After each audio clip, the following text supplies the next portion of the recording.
Hey guys, what's up? It's Perpikowski here. I got a new segment coming up for you guys. This is going to be called Guns of History. I'm just going to pick a random gun, and every once in a while, every week, every other week, every month, whenever I get the chance, I'm going to do a random gun that I pick. I'm going to have it here in set for you guys to show you, and all the guns will go out and shoot them, and I'll tell you a little history on each one, and stuff like that. So we're gonna get started here. Got a little sinus thing going on, but what can you do? We're gonna get started here. This is the Ruger 1022. Is gonna be history's gun for the time being. So the week, the month. I don't know what distance or what time period I'm gonna do each one, but this week, this day is the 1022. So here I have one version of the Ruger 1022, designed in 1964 by Will Ruger and Henry Seefeld II. Over 6 million produced to the date. This particular one here is in 22 long rifle, as was the original. They also made one in 22 Magnum from 1998 to 2007, I believe. Those didn't go over real well. They had some problems. And in 2004, they introduced the 17 HMR version of the 1022, the 1017. Now that only was in the catalog for 2 years because they had plenty of problems with them and they just could never get them right. Now they have the American rimfire in a 17 HMR, but they do not have a current semi-auto in HMR right now, Ruger. So here's one setup of a 1022. As you can see here, it's in a Tapco Intrafuse stock system. Got a BX25 magazine, and I'm used to my extended mag release. BX25 25 round Ruger magazine. We have a Magpul angled forward grip version 2 on the front here, on the bottom 1913 rail. Has a top 1913 rail for optics or accessories. Also a 1913 rail on the receiver for accessories, and this is all aftermarket stuff here, guys. On the regular 1022, you'd have 4 set screws, that would go into the receiver. Now those would block dirt and dust from getting into your action, but all 1022s also came with a dovetail optic mount, and you could use any dovetail scope rings or anything that'll fit to a dovetail rail on top of your receiver. This is all aftermarket here. This is just how far you can go with 1022s nowadays. We also have a Magpul MOE rear stock on it, 6-position stock, and the Tapco stock or SAW style squad automatic weapon style grip. So that's one version. The stock, if you will, is this guy right here. What that one was in, that gun in my Tapco stock actually dates back to about 1985. That doesn't look like a gun out of 1985, does it? That's just how far you can go with these things. So here's a regular old 1022 walnut stock. Now this one's the older one with the steel butt plate. Nowadays you'll find them, they have a polymer butt plate. And it has a steel barrel band. Nowadays the barrel bands are polymer. They stopped the steel barrel bands in the early 90s. Now you can go with a stock like that. Or my other one here. So my other 1022, it's in a Hogue overmold rubberized stock with a bipod, a 920 bull barrel, got a Bushnell illuminated banner scope on there. It's a 3-to-9 power by 40 objective. In here I have plenty of things done to it. I have an upgraded magazine release, auto bolt release. So when you lock your bolt back on a 1022, kind of dark in here. When you lock your bolt back, you usually have to pull it and press in on that lever, then the bolt will go forward. But on here, it's an automatic bolt release.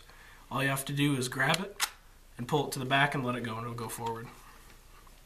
And yeah, so this is one version that you can do. You can do anything. This gun dates back to about 1991 serial number. So I've built that up. That's what that one looks like. Then we also have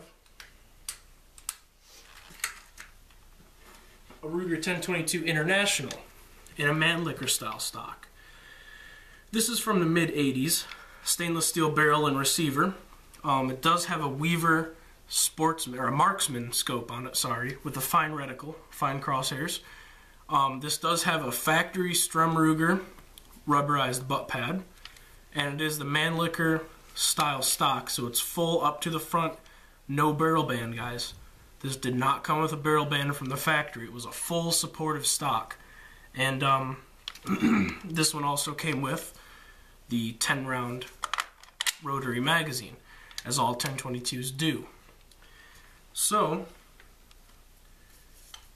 that is the gist of a 1022. All of them semi-auto blowback system, blowback operating system. And this is a stock 1022, guys. This came from Ruger in this stock. It's a laminated laminated international Mannlicher stock. Now you can go anywhere from your plain Jane 1022 stocks to a side folder stock like this that I don't have mounted yet. I don't have a gun in it. So we see it's a side folder stock with a pistol grip, and you can fold the rear end out and it goes into a foldable stock. Real easy to store, real easy to hide, real easy to conceal, what have you, whatever you want to do with folding stock. So back to our Tapco here. This is Ruger's new BX25. It's about a year and a half old, 2 years old. They're fairly difficult to get your hands on. They're coming around slowly nowadays. A couple months back, they're impossible to get your hands on, going for about $100 on Gunbroker a piece. I bought this one up at Cabela's, and cost me 25 bucks. So to all you who paid $100 on Gunbroker because you were crazy, that's what you get for waiting a little bit. $25 at Cabela's. As for prices on stocks, this Tapco Infused stock cost me $80. It came with a T6 stock, not this MOE, a buffer tube, a slanted buffer tube to use your iron sights, and then the front rail and a cover for the bottom rail. So that cost me about $80. This guy here, this Hogue Overmold stock cost me about $60. The scope about another $150. The barrel about another $150. It's a 920 Butler Creek bull barrel. The bipod about $60, $50, $60. And as for the 1913 mounts for the top of the rails, you can pick them up on eBay, or Rimfire Technologies makes a lot of good stuff. Rimfire Technologies, you can get those for about $20. This also has an extended bolt release, if you can see. There it is there. Extended bolt release, so it's not just the curled small piece that Ruger gives you. And it has the auto bolt release, Sears springs, everything's polished inside. I did a trigger job on it. Extended mag release. It's built. It's a built gun. And, you know, you can do whatever you want with them. Like this Butler Creek side folding stock I picked up for $40 at a gun show.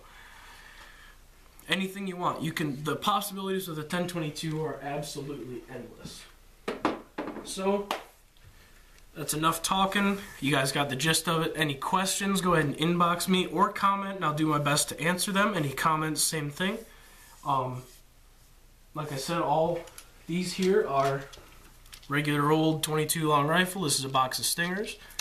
So that's enough talking. Like I said, questions, email me, inbox me, comment. Let's go light them up. Hey guys, we're out at the range here. As you can see, Northwest Ohio, we got a little snow today.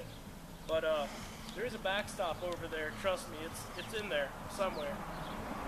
Not a car down the road the whole day, but I'm on a video something. Two of them. Nonetheless, we're going to shoot the Tapco 1022 here. We're going to shoot into the area of the backstop, just so those of you who haven't seen a 1022 can see one. So here we go, going hot.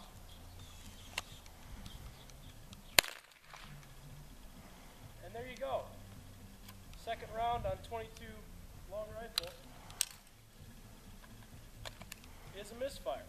This is Winchester bulk box 555 white box 22 long rifle.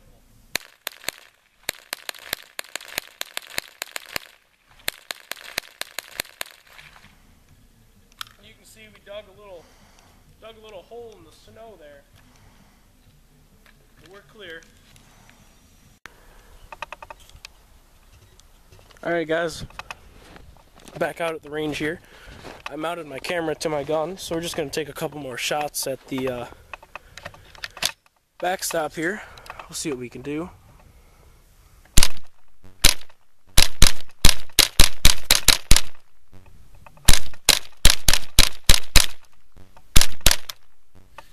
Alright guys, so we just shot the Tapco 1022 here. Ruger 1022 and a Tapco intrafuse stock system.